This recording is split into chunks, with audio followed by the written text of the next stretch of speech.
Madame, Monsieur, chers téléspectateurs, bonsoir et bienvenue dans Éclosion. Les femmes possèdent-elles assez de force pour exercer des métiers considérés comme étant réservés aux hommes? Dans ce numéro, Linda Mayinou, femme forte et dynamique, nous démontre que la force n'est pas que physique, elle peut être aussi intellectuelle. Son métier, la mécanique d'entretien. Faisons sa découverte.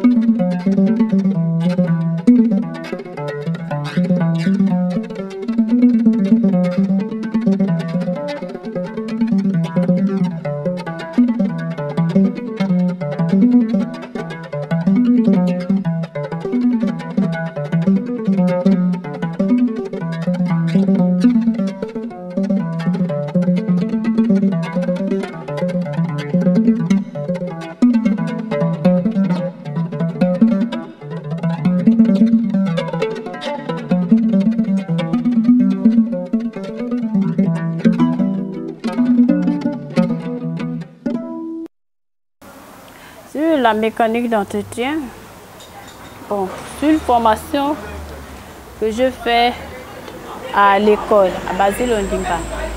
Mais je fais sur le tour. Je fais sur le tour et la fraiseuse. Après mes 2 ans de formation, comme il y a eu un concours qui devait se passer au Kenya. Après ce concours, on m'a dit non, tu es parmi les gens qui doivent partir au Kenya. Et parmi les gens qui étaient au Kenya, j'étais la seule fille sur 2 garçons. Je suis allée. Après, là-bas, on a fait 1 mois et demi. Après, là-bas, nous sommes revenus. Et nous sommes venus ici un vendredi. Après, on a vu le formateur. Il nous a dit non, revenez lundi matin. Nous sommes repartis. On est revenus lundi matin. Il a dit non, observez seulement ce qui se passe. On a commencé à observer pendant 1 mois. Après les 1 mois, il m'a demandé, est-ce que tu peux déjà rôder une culasse? Je lui ai dit, bon, je vais le faire. Puisque je vois les autres faire, je vais faire. Je commençais à rôder une culasse. Après, fini de rôder la culasse, je remontais. Après, fini de remonter, une autre personne a pris, il a fait la mise à hauteur. Après, on a remis au client. Et celui qui était venu avec moi ici faire les stages, lui, il n'a pas voulu supporter, il est parti. Donc je suis restée seule. Jusqu'à présent, je suis seule. Après ma soutenance, je dis à mon formateur, bon, moi j'ai fini les stages, je m'en vais. Il m'a dit non, tu ne peux pas partir. Parce que si tu pars, tu vas aller t'asseoir avec tes diplômes. Donc, vaut mieux rester là pour trouver mieux ailleurs. Je lui ai dit, ok, il n'y a pas de souci. Je suis restée. J'ai commencé à travailler avec lui 1 an, 2 ans. Là, je pars déjà à la 3e année que je suis dans cette boîte. J'estime que beaucoup d'entre elles qui ont appris dans ce métier, qui sont obligées de changer, devaient comprendre qu'elles peuvent exercer. Il suffit d'avoir un peu de courage. Et celle que nous avions en ce moment bénéficie de beaucoup d'encouragement. Les personnes qui constatent que c'est une fille qui est capable de réaliser des pièces dont on avait souvent pensé qu'il y a les hommes qui pouvaient les faire. Mais aujourd'hui, la preuve est là et que d'autres filles peuvent le faire, surtout que sur le marché, il y a un manque de personnes qualifiées dans ce domaine et la présence d'une fille ferait vraiment très plaisir et surtout venir élargir le champ Puisqu'aujourd'hui on parle de l'industrialisation du pays, je pense qu'il faudrait qu'il y ait un peu plus de gens qui accèdent sur cette voie pour atteindre l'objectif de l'industrialisation dont parlent les autorités.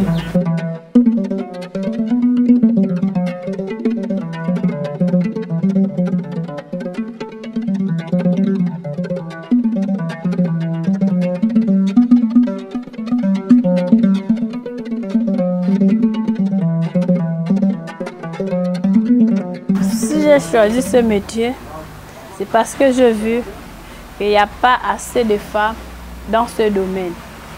Il y a plus de hommes, on croise plus de hommes. Les femmes préfèrent être dans les bureaux climatisés et puis autres. Moi je dis bon, moi je vais faire aussi le métier des hommes. Parce que si c'est moi qui fais le métier des hommes, forcément je vais vite travailler quelque part. Quand je dis à papa non, puisque lui m'a demandé d'aller faire électricité industrielle, j'ai dit non, je ne peux pas faire le courant. Quand il a appris que non, je fais la mécanique. Il a voulu s'énerver d'abord. Après c'est là où bon, il a compris, il a dit bon, c'est ce qu'elle a voulu faire, elle n'est qu'à faire.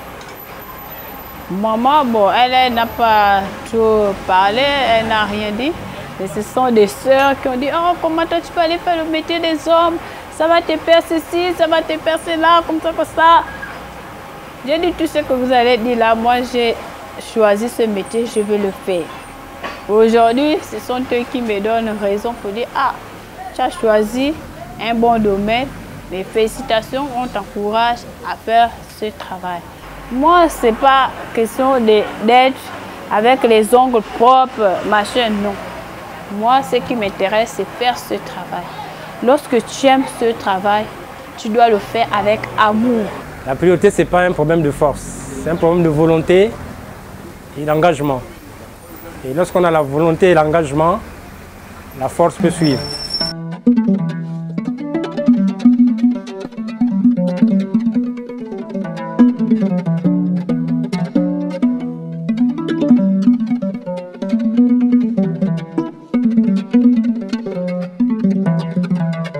L'entretien qu'on fait, on le fait sur tout type de voiture, que ce soit les camions, même les culasses de moto, on le fait.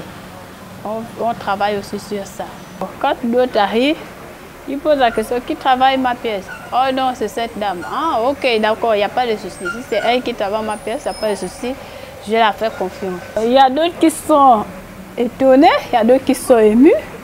Vous dites, ah ça, ma soeur, félicitations. Bon, après, quand elles finissent de donner leurs félicitations et les encouragements, après elles finissent avec la secrétaire, elles retournent chez elles. Je sais que les hommes disent que les femmes ne peuvent pas faire le métier d'homme. Comme ce que je dis quand j'arrive ici, il y a l'un de mes collègues qui me dit, mais pourquoi tu as choisi le métier des hommes? Tu ne peux pas choisir le métier des femmes? Je dis, bon, toi tu me demandes pourquoi j'ai choisi le métier des hommes, mais pourquoi les hommes aussi ont choisi le métier des femmes? Donc tu vois qu'il n'y a pas de métier des hommes, il n'y a pas de métier des femmes. Donc toute activité, si tu sais que tu es capable de le faire, tu peux le faire.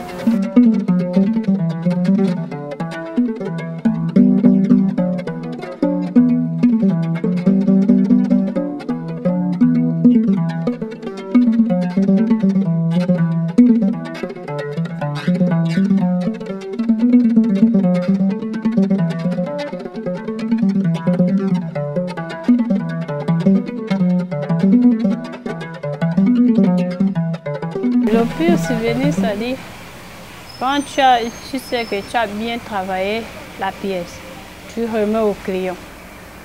Le client, il part avec sa pièce, 2 à 3 jours après, il revient pour dire non, ma pièce a été mal faite. Bon, ta pièce a été mal faite comme. Et quand on regarde le travail qu'on a fait, on constate que non, il a mal fait le calage. Et parfois, toi, tu sais que tu as bien travaillé ta pièce et ça te fait mal. Le meilleur souvenir, bon, quand tu sais que tu as bien travaillé la pièce du client, dès que tu finis de travailler sa pièce, tu lui remets sa pièce, il peut te donner peut-être quelque chose pour dire, tiens, pour ton jus. et tu prends, tu bois ton jus avec.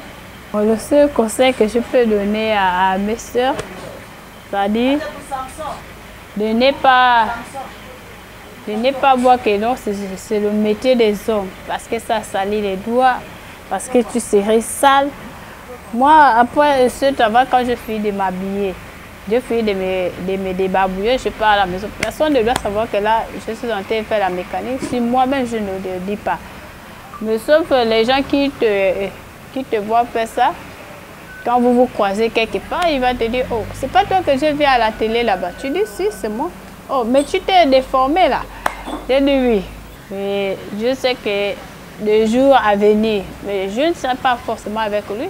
Les jours à venir, je peux aussi ouvrir quelque part mon atelier pour former aussi les autres aussi qui veulent aussi apprendre ce travail.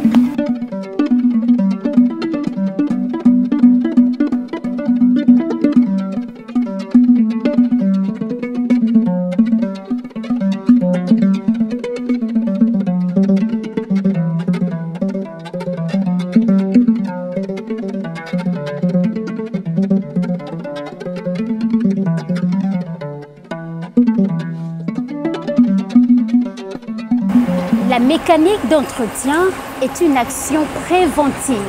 Comme son nom l'indique, c'est l'entretien, la maintenance, la mise à niveau, la rénovation et le nettoyage des pièces. Linda, en très peu de temps, a acquis la maîtrise de ses outils et donne un rendu sans appel à une clientèle exigeante. Madame, Monsieur, nous sommes arrivés au terme de votre émission. N'oubliez pas le respect des gestes barrières. Pensez à vous faire vacciner et surtout, portez votre bavette. À très bientôt dans un autre numéro Éclosion.